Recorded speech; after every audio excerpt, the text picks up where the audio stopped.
असं अपटेक चांगलं होतं आणि इथं तुम्हाला फुटवा पण एक नंबर पाहायला मिळतो. हे पहा, तुम्हाला फुटवा दाखवतो.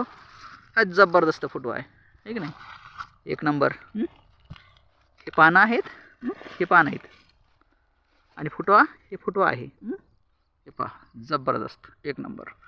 हे पण फुटवा आहे, जबरदस्त. याला हे एक फुटवा आहे, हे नवीन निघालेले एक आहे. याला हे एक फुटवा आहे, याला हे एक फुटवा आहे. असा फुटवा जर सशक्त निघाला तर त्याचा कंद पण सशक्त बनतो आणि कंद जर सशक्त बनला तर जबरदस्त तुम्हाला उत्पादन तुमच्या रानामध्ये पाहायला मिळतं. तर असं याचं व्यवस्थापन आहे, खूप छान, एक नंबर. खिलारे साहेबांनं एक नंबर व्यवस्थापन केलं आहे. त्यांचे मनपूर्वक आभार, धन्यवाद. जे